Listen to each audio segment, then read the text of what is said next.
Sharks have long fascinated and terrified humankind in equal measure. These apex predators, with their ancient lineage and unparalleled hunting instincts, rule the oceans with stealth and power. While most sharks pose little threat to humans, rare encounters can become unforgettable, or even fatal. From the bone-crushing bite of a great white to the relentless aggression of bull and tiger sharks, here are 6 chilling shark and marine predator encounters that shocked the world. False Bay, South Africa. Stretched before the luxury mega-yacht Sarina like a deceptive paradise in the autumn of 2012.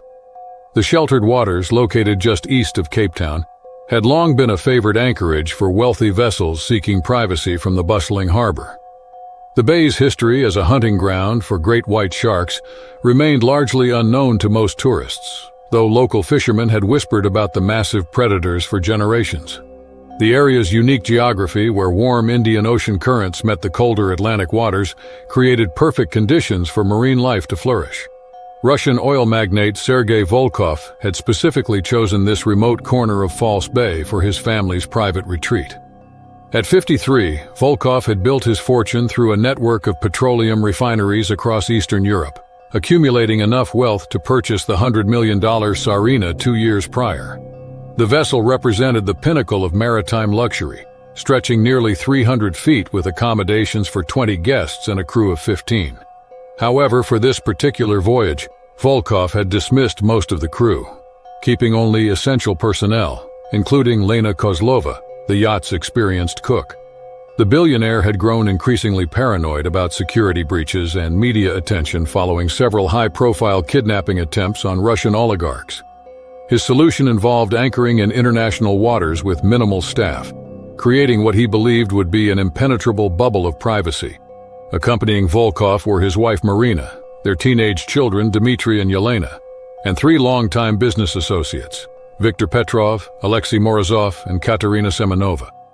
The evening of March 15th began typically enough. Lena had prepared an elaborate dinner featuring imported caviar and freshly caught local seafood. Following their meal, she disposed of the kitchen scraps in the traditional manner, dumping fish bones, skin, and leftover meat directly into the ocean from the stern galley. The practice, while environmentally questionable, remained common among luxury vessels operating in remote waters. What Lena could not have known was that her actions had essentially created a dinner bell for every predator within a 5-mile radius. As the sun began its descent toward the horizon, painting the sky in brilliant oranges and purples, the group gathered on the yacht's expansive stern deck. The calm waters looked particularly inviting after the day's heat, and someone suggested an impromptu swimming session. Despite the yacht's impressive pool facilities, the appeal of swimming in the open ocean proved irresistible. Champagne bottles appeared, and within minutes, the atmosphere had transformed into an impromptu celebration. Sergei was the first to enter the water, executing a surprisingly graceful dive from the yacht's swim platform. Marina followed, then Viktor and Alexei with the teenagers and Katerina joining moments later.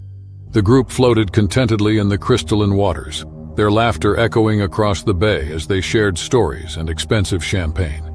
The Sarina's powerful underwater lighting system illuminated the swimmers, creating an almost theatrical scene against the darkening sky. Lena remained aboard, having declined the invitation to join the swimming party.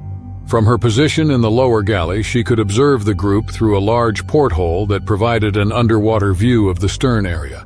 She had been cleaning the evening's dishes when movement in the peripheral darkness caught her attention.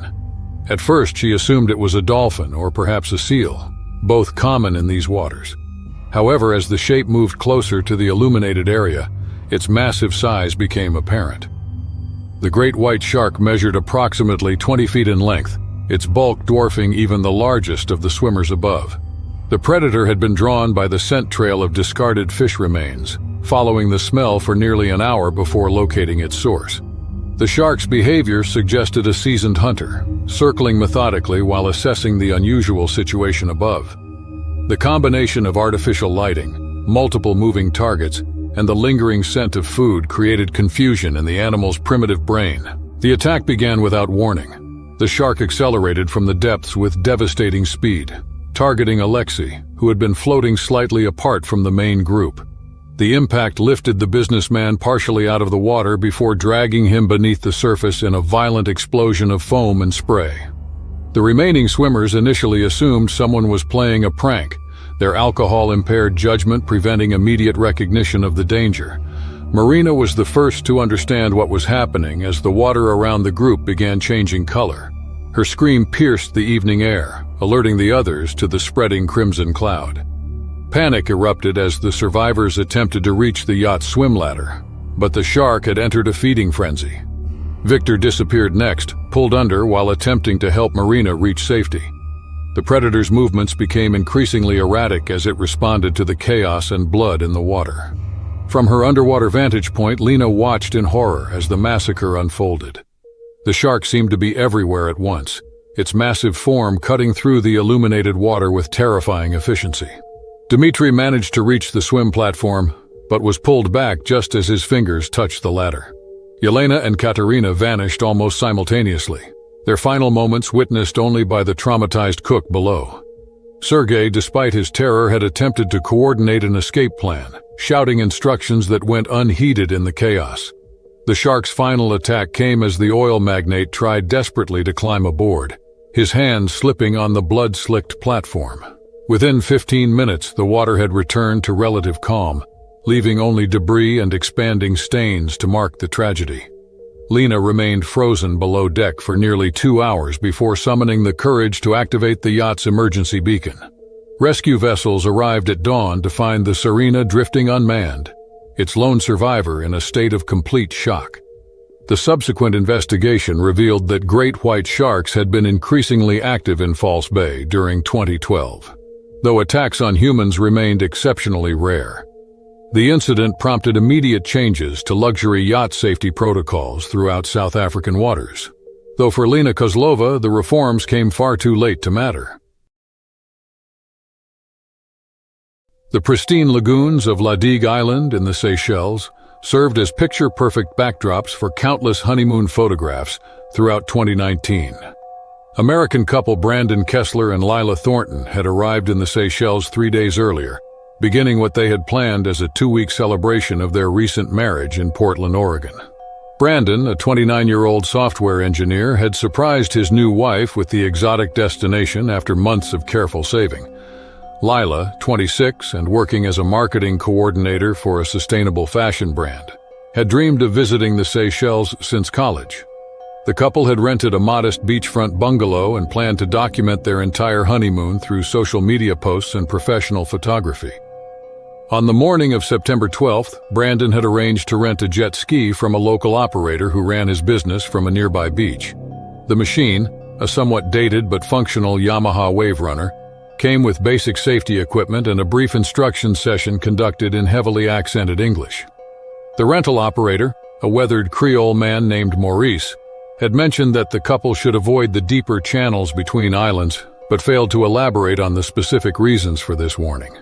The afternoon sun hung low over the lagoon as Brandon and Lila guided their jet ski into the protected waters near the famous granite formations. Lila had brought her new GoPro camera, intending to capture underwater footage of the coral formations that dotted the lagoon floor. The couple had noticed several local fishing boats anchored nearby, their crews apparently cleaning the day's catch and disposing of fish waste directly into the water. This practice, while environmentally questionable, remained common among subsistence fishermen throughout the outer islands. Brandon positioned the jet ski near a particularly photogenic arrangement of boulders, where the water clarity appeared optimal for filming. The lagoon's bottom, visible through approximately 8 feet of crystal-clear water, showed a fascinating landscape of coral heads and white sand patches. Lila tested her GoPro's underwater housing, while Brandon secured the jet ski's anchor in the sandy bottom. Neither of them possessed extensive experience with water sports, but the calm conditions and shallow depth provided what appeared to be ideal circumstances for amateur underwater photography. The tiger shark had been patrolling the lagoon's outer edges for several hours, drawn by the scent trail of fish blood and entrails that the local fishermen had been depositing throughout the afternoon. At 12 feet in length, the predator represented a mature female in prime hunting condition. Tiger sharks, known for their aggressive nature and indiscriminate feeding habits, rarely ventured into such shallow waters unless attracted by a specific food source. The animal's distinctive dark stripes, which gave the species its common name, provided excellent camouflage against the dappled sunlight filtering through the water. Brandon entered the water first, adjusting his mask and fins before swimming down to position the GoPro for what he hoped would be spectacular footage of Lila swimming among the coral formations. The water temperature felt perfect against his skin, and he reported to his wife that visibility appeared unlimited in all directions. Lila followed him into the lagoon, her bright yellow bikini creating a striking contrast against the blue water as she descended toward the camera position. The attack occurred without any warning signs that either swimmer might have recognized. The tiger shark approached from Brandon's blind spot, accelerating from the lagoon's deeper perimeter with the explosive speed characteristic of its species. The predator struck Brandon's upper left arm with devastating force, its serrated teeth penetrating muscle and bone before dragging him beneath the surface in a violent tumble of bubbles and blood. Lila's screams echoed across the lagoon as she witnessed her husband disappear in a thrashing mass of gray and yellow. Her initial instinct led her to dive toward the disturbance, but the sight of blood expanding rapidly through the water triggered a survival response that sent her swimming desperately toward the surface. The shark released Brandon after several seconds, its primitive brain recognizing that humans did not represent its preferred prey species. Brandon surfaced approximately 20 feet from his original position, his left arm hanging uselessly as blood streamed from multiple deep lacerations. His shoulder showed exposed bone where the shark's teeth had penetrated deepest, and he appeared to be going into shock from blood loss and trauma. Lila reached him within seconds, supporting his weight while screaming for assistance from the nearby fishing boats. The tiger shark continued circling the area, its behavior suggesting confusion rather than continued aggression. Lila later reported that she had attempted to drive the predator away by slapping the water surface with her selfie stick, though marine biologists would later question the effectiveness of this strategy. The couple's jet ski had drifted approximately 50 yards away, making it impossible to reach without leaving Brandon alone in the water. Fortunately, the crew of a nearby fishing vessel had witnessed the attack and immediately responded to Lila's distress calls. The fishermen, led by Captain Henry Morel, reached the couple within minutes and hauled both swimmers aboard their boat. Brandon had lost consciousness by the time of his rescue, his pulse weak and his breathing shallow from blood loss. The fishing crew applied makeshift tourniquets and pressure bandages while racing toward the main harbor on Praslin Island. Emergency medical personnel met the fishing boat at the dock and immediately transported Brandon to a hospital, where surgeons worked for 7 hours to repair the extensive damage to his arm and shoulder. Multiple operations followed over the subsequent weeks, including skin grafts and reconstructive surgery to restore partial function to his damaged limb. Lila remained at his bedside throughout the ordeal. The subsequent investigation revealed that several local fishing operations had been illegally dumping fish waste in the lagoon for months, creating an artificial feeding ground that attracted large predators into normally safe swimming areas. The tourism board immediately implemented new regulations governing waste disposal and water sports activities in sensitive marine environments. Brandon and Lila eventually returned to Oregon, where Brandon's recovery continued for nearly a year. The incident prompted the couple to become advocates for marine conservation and responsible tourism practices, though their honeymoon memories remained forever marked by the afternoon when paradise turned predatory. Jeffreys Bay, located along South Africa's eastern Cape Coast, has earned its reputation as one of the world's premier surfing destinations through decades of consistent swells and challenging breaks. Dylan Cruz, a 24-year-old social media influencer from Santa Monica, California, had built a modest following through his combination of amateur surfing videos and environmental advocacy content. His YouTube channel, which featured approximately 50,000 subscribers, focused primarily on ocean conservation issues and beginner surfing instruction. Dylan's latest project, announced in early 2016, involves surfing at 50 of the world's most renowned beaches while raising funds for marine protection organizations through live-streamed sessions and merchandise sales. The fundraising tour had begun successfully, with Dylan completing 11 destinations across Australia, Indonesia, and Hawaii during the previous 6 months. His charismatic personality and genuine enthusiasm for ocean conservation had attracted several corporate sponsors, including a surfboard manufacturer and an organic sunscreen company. However, Dylan's surfing abilities, while adequate for most recreational breaks, had not developed to match the challenging conditions he increasingly encountered at world-class surf spots. Jeffreys Bay was the 12th stop on Dylan's ambitious itinerary, and he arrived in South Africa buzzing with excitement to surf one of the world's most iconic waves. Local surf shops had welcomed him enthusiastically, and several experienced surfers had offered to provide guidance about the area's unique conditions and potential hazards. Unfortunately, Dylan's tight schedule and his commitment to maintaining regular live streaming content prevented him from accepting most of these offers for mentorship. The morning of August 23rd brought ideal surfing conditions to Jeffreys Bay, with clean 6 to 8 foot swells rolling consistently through the lineup.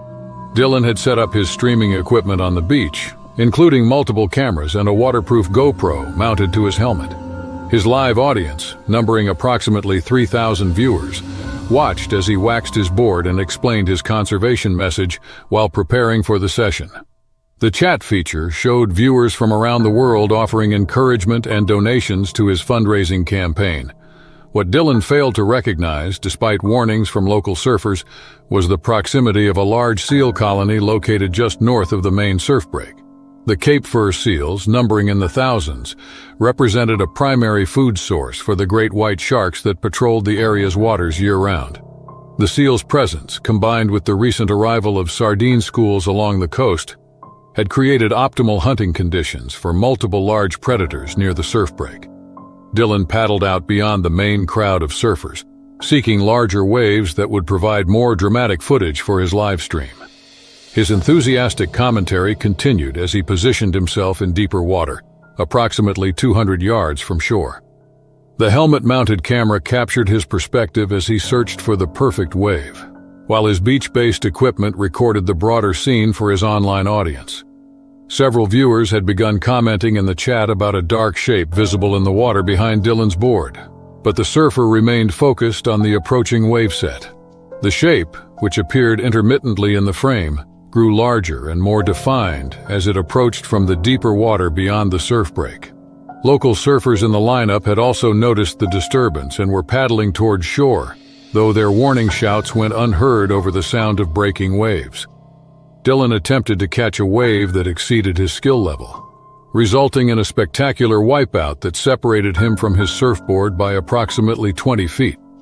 The leash connecting him to his board had snapped during the tumble, leaving him swimming in open water while his board drifted toward shore. His helmet camera continued recording as he surfaced, disoriented and struggling to regain his bearings in the churning white water. The great white shark struck from below with characteristic speed and precision, targeting Dylan as he attempted to swim toward his drifting surfboard. The predator, measuring approximately 16 feet in length, had been tracking the surfer for several minutes before launching its attack. The impact lifted Dylan partially out of the water, his helmet camera capturing a brief, terrifying glimpse of the shark's massive head and rows of serrated teeth. The livestream audience initially reacted with disbelief, many viewers assuming they were witnessing an elaborate special effects demonstration. Comments ranged from congratulations on the realistic footage to demands for explanations of the technical methods used. However, as the water around Dylan turned dark red and his helmet camera fell silent, the reality of the situation became apparent to even the most skeptical observers. Local surfers and beach patrol personnel responded immediately to the emergency, launching rescue watercraft within minutes of the attack. However, by the time they reached Dylan's last known position, only his surfboard and a single athletic shoe remained visible on the surface. The helmet camera, which had detached during the attack, was recovered 3 days later by commercial divers working in the area. The footage of Dylan's final moments drew intense attention from experts, with marine biologists closely analyzing the video before it was eventually deleted. They observed that the attack aligned with patterns commonly seen in cases of mistaken identity, where sharks confuse surfers with their natural prey. The incident reignited discussions about the dangers of surfing in shark-prone waters, especially for those with limited experience. Conservation groups found themselves divided in their response to Dylan's death. Some organizations honored his memory by continuing his fundraising efforts, ultimately raising over $200,000 for marine protection programs. Others argued that the incident represented a tragic irony, where an individual seeking to protect ocean predators had become their victim through his own lack of preparation and local knowledge. The South African authorities conducted a thorough investigation into the incident, interviewing witnesses and consulting with shark researchers about the behavioral patterns that led to the attack. Their final report emphasized the importance of respecting local conditions and seeking guidance from experienced surfers when visiting unfamiliar breaks, particularly in areas known for large predator populations. Dylan's family eventually established a foundation in his memory, focusing on education programs that combined surf safety with marine conservation awareness. The organization's motto, taken from Dylan's final social media post, reminded participants that the ocean demanded both respect and humility from those who sought to enjoy its power. The Florida Keys stretched like a scattered necklace of coral and limestone across the southern tip of the United States, where the warm waters of the Gulf of Mexico merged with the Atlantic Ocean in a complex maze of channels, flats, and deep water passages. Key Largo, the northernmost and largest of the inhabited keys, had served as a commercial fishing hub since the early 1900s, when railroad construction first connected the remote islands to mainland Florida. By 2014, the area supported dozens of charter fishing operations and independent commercial fishermen who worked the productive waters surrounding the coral reef tract. Tony Ramirez had spent 32 years working these waters, beginning as a teenage deckhand on his uncle's shrimp boat before eventually purchasing his own 28-foot center console fishing vessel. At 51, Tony had developed an encyclopedic knowledge of the local marine environment, understanding the seasonal movements of fish populations and the subtle changes in water conditions that determined successful fishing strategies. His boat, the Maria Elena, operated primarily as a charter fishing platform during peak tourist season. But Tony supplemented his income through commercial fishing during the slower summer months. The evening of July 18th had produced an exceptional catch of yellowtail snapper and mutton snapper, species that commanded premium prices at local restaurants and fish markets. Tony had worked a productive reef approximately 8 miles southeast of Key Largo, where consistent currents brought baitfish and their predators into predictable feeding patterns. His 3 regular crew members, Carlos Mendez, Roberto Silva, and Miguel Torres, had helped land nearly 300 pounds of high-quality fish during the 6-hour trip. The crew returned to Buttonwood Sound Marina shortly after midnight, their boat heavily loaded with ice-packed fish that required immediate processing to maintain freshness. Tony had arranged to sell the majority of his catch to a wholesale distributor who collected fish directly from the dock, but the cleaning and preparation process could not wait until morning. The marina's fish cleaning station, located at the end of a floating dock system, provided running water and adequate lighting for the tedious work of scaling, gutting, and filleting the evening's harvest. Tony positioned himself at the cleaning station while his crew began unloading fish from the boat's ice-filled holds. The dock's underwater lighting system, designed to attract baitfish and provide nighttime fishing opportunities for marina customers, cast an eerie blue-green glow through the dark water surrounding the floating platform. The lights revealed a fascinating underwater landscape of coral formations and marine life that thrived in the marina's protected environment. As Tony worked through the cleaning process, he followed his usual practice of discarding fish scraps directly into the water below the dock. The practice, while environmentally questionable, remained common among commercial fishermen who viewed the ocean as a natural disposal system for organic waste. Fish heads, scales, and internal organs created an expanding slick of blood and organic matter that drifted away from the dock on the outgoing tide. The bull shark had been patrolling the marina's entrance channel for several hours, drawn by the scent trail of fish blood that emanated from the cleaning station. Bull sharks, known for their aggressive nature and ability to tolerate both saltwater and freshwater environments, frequently ventured into shallow bays and marinas in search of easy feeding opportunities. The 8-foot female had recently given birth and required substantial nutrition to maintain her strength during the demanding period of nursing her young. Tony's crew had been working efficiently to process the night's catch, with Carlos and Roberto handling the larger fish while Miguel managed the ice and packaging.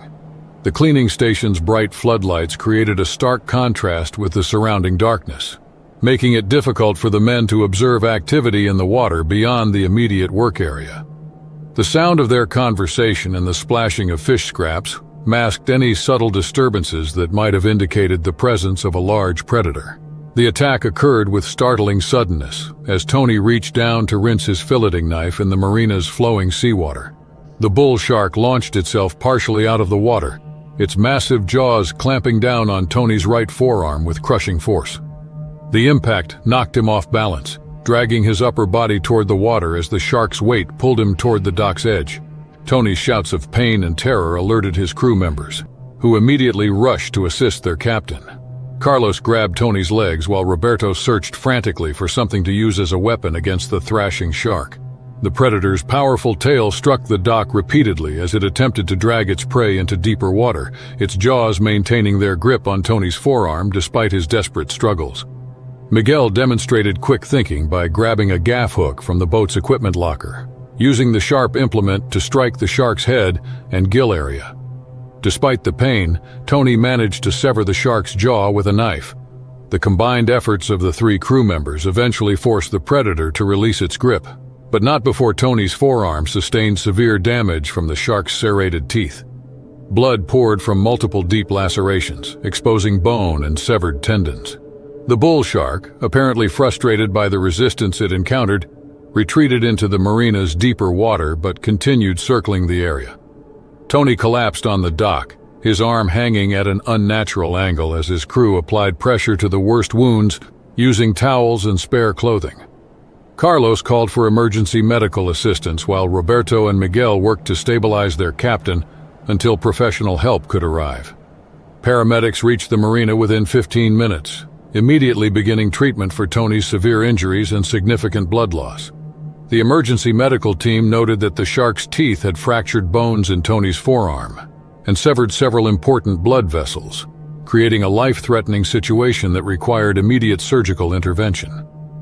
Tony remained conscious throughout the ordeal, providing details about the attack to investigators who arrived at the scene. The subsequent investigation revealed that several commercial fishing operations had been regularly discarding fish waste in the marina area, creating an artificial feeding ground that attracted large predators into what should have been safe harbor waters. Marine biologists noted that bull sharks posed particular risks in such environments due to their aggressive nature and willingness to attack in shallow water. Tony underwent multiple surgeries to repair the extensive damage to his arm, including procedures to reattach severed tendons and reconstruct shattered bones. The rehabilitation process extended over nearly 2 years, during which he gradually regained partial use of his injured limb. However, the severity of his injuries forced him to retire from commercial fishing, ending a career that had spanned more than 3 decades.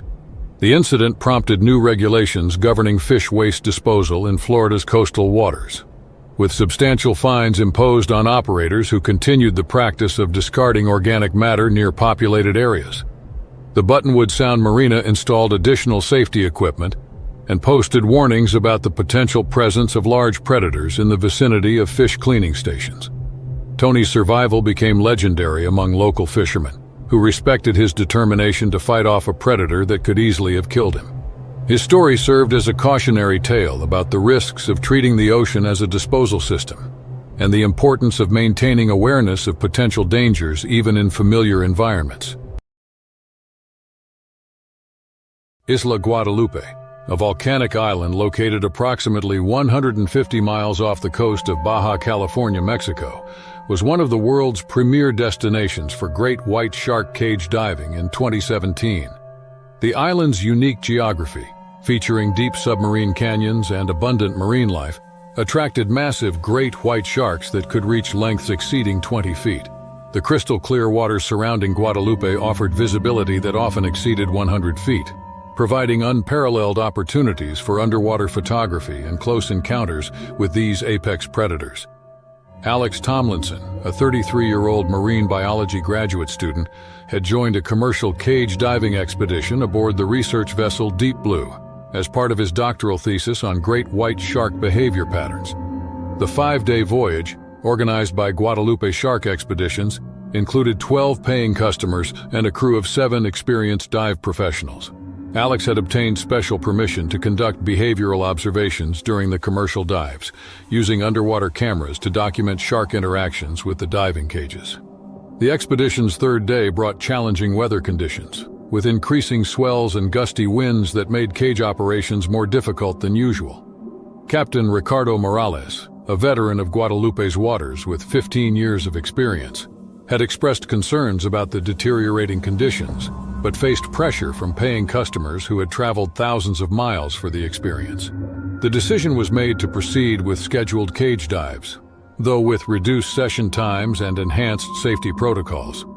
The diving cages used by Guadalupe Shark Expeditions were constructed from heavy-gauge steel tubing and had been in service for approximately 3 years. Regular maintenance had been performed according to manufacturer specifications, but the constant exposure to salt water and the stress of repeated shark encounters had created fatigue points in the welded joints. Several operators throughout the region had reported similar structural issues, though no serious accidents had occurred during the 2017 season. Alex entered the cage for his second dive of the day, accompanied by 2 recreational divers and a dive master who served as their guide and safety supervisor. The cage was lowered to a depth of approximately 20 feet, where previous dives had encountered several large female great whites.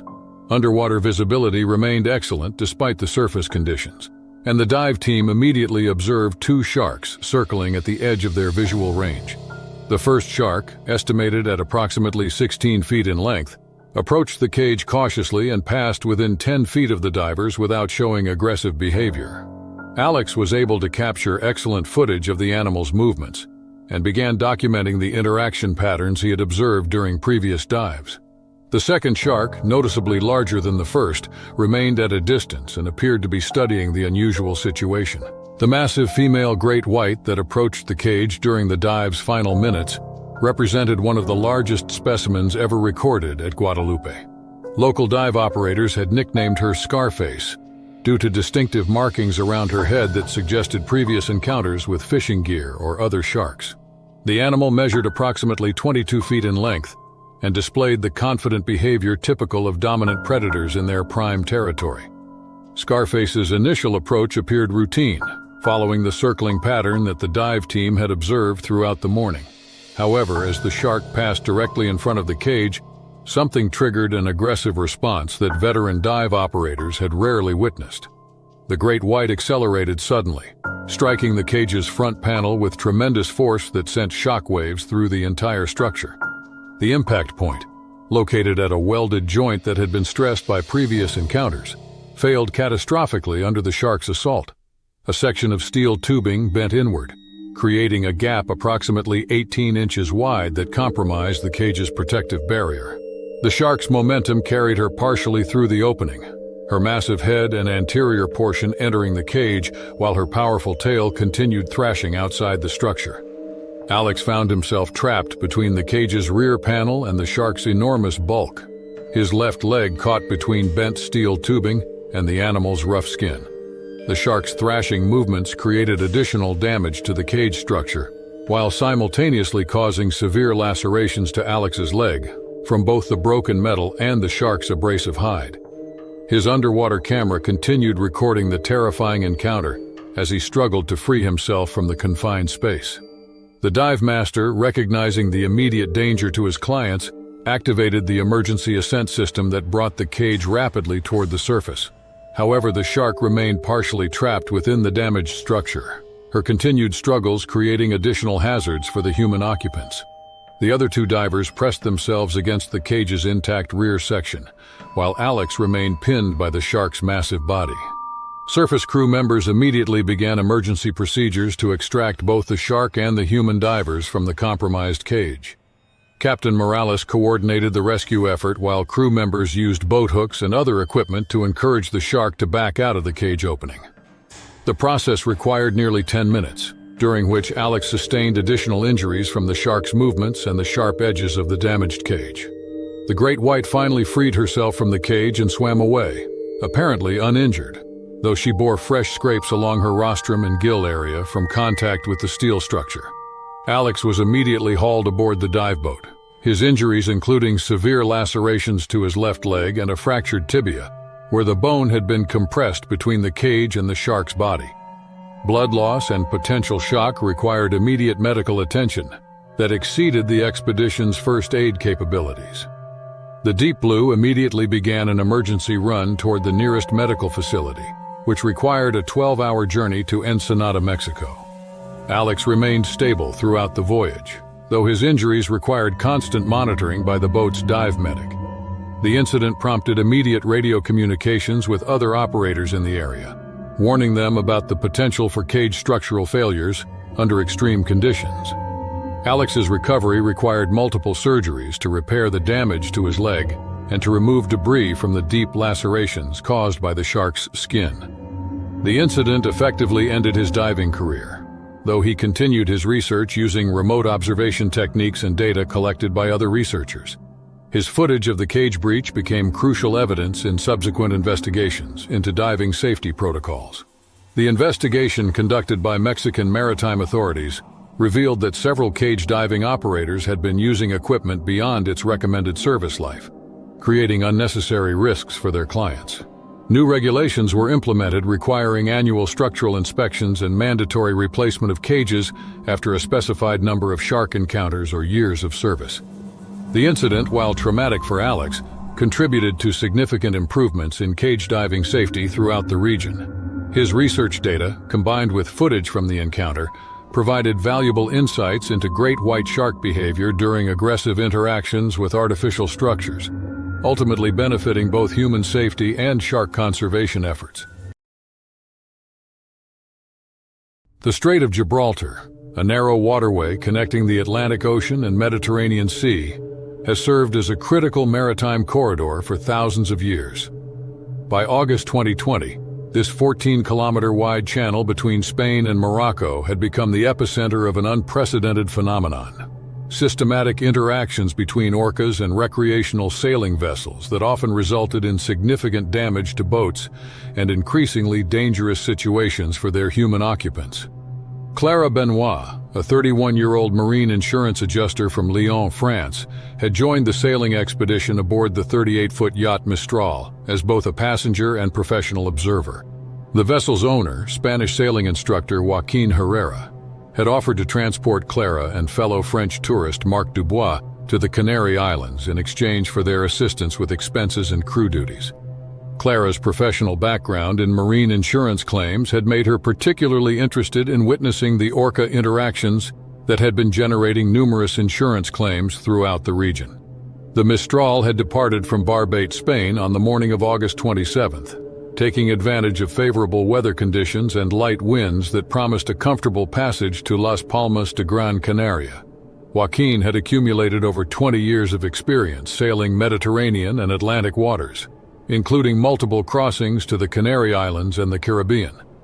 His reputation as a cautious and skilled navigator had attracted numerous clients seeking to gain offshore sailing experience in challenging conditions.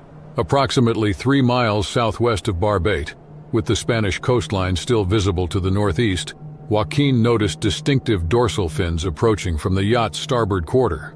His initial radio transmission to nearby vessels indicated that 4 orcas, including what appeared to be a large female accompanied by 2 juveniles, had begun following the Mistral at a distance of approximately 50 meters. The pod's behavior initially appeared typical of curious marine mammals investigating an unfamiliar object. The situation escalated rapidly as the orcas closed the distance to the yacht, with the largest female beginning to investigate the vessel's rudder area. Joaquin immediately implemented standard protocols for orca encounters, including stopping the engine, dropping sails, and maintaining silence to avoid attracting additional attention. However, the orca's behavior quickly deviated from previous patterns documented by other sailors in the region. The first impact occurred when one of the juvenile orcas struck the yacht's rudder with sufficient force to cause the entire vessel to shudder. Mark, who had been monitoring the situation from the cockpit, reported that the impact felt similar to running aground on a submerged object. The yacht's autopilot system immediately disengaged, and Joaquin discovered that the steering wheel had become unresponsive to his attempts to maintain course. The orcas had increased their activity level, with multiple individuals now targeting the rudder area with repeated strikes. Each impact sent vibrations through the yacht's structure, causing equipment to shift and creating increasing concern about the vessel's structural integrity. The decisive moment occurred when the largest female orca, estimated by witnesses to exceed 8 meters in length, delivered a powerful strike to the yacht's rudder post. The impact, combined with the cumulative damage from previous strikes, caused catastrophic failure of the steering system and opened a significant breach in the stern compartment. Water began entering the yacht at a rate that quickly overwhelmed the bilge pump system. Joaquin immediately transmitted a distress call on international emergency frequencies, requesting immediate assistance from any vessels in the vicinity. As the yacht's stern began settling deeper into the water, Joaquin made the difficult decision to abandon ship. He and Mark successfully deployed the yacht's emergency life raft, a process complicated by the continuing presence of the orcas around the vessel. The animals showed no aggression toward the humans, but maintained their interest in the yacht's rudder area, even as the vessel began to founder. Clara, who had been below deck attempting to retrieve important documents and emergency equipment, became trapped when a particularly violent impact from the orcas caused a section of the cabin's interior to collapse.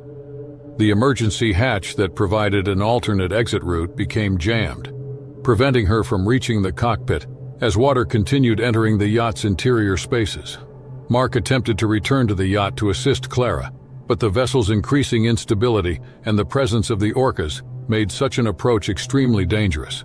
Joaquin, recognizing the futility of attempting a rescue in the deteriorating conditions, made the agonizing decision to prevent Mark from risking his own life in what appeared to be a hopeless situation. Spanish Coast Guard divers reached the sunken yacht within 2 hours of the distress call, locating Clara's body in the yacht's main cabin. Medical examination revealed that she had drowned after being rendered unconscious by impact with the vessel's interior fixtures during the final moments of the sinking. The incident prompted immediate responses from Spanish maritime authorities, including the establishment of temporary shipping lane modifications and enhanced warning systems for recreational vessels transiting the affected waters. Clara's death became a catalyst for international research efforts aimed at understanding the unprecedented behavioral changes in the region's orca population.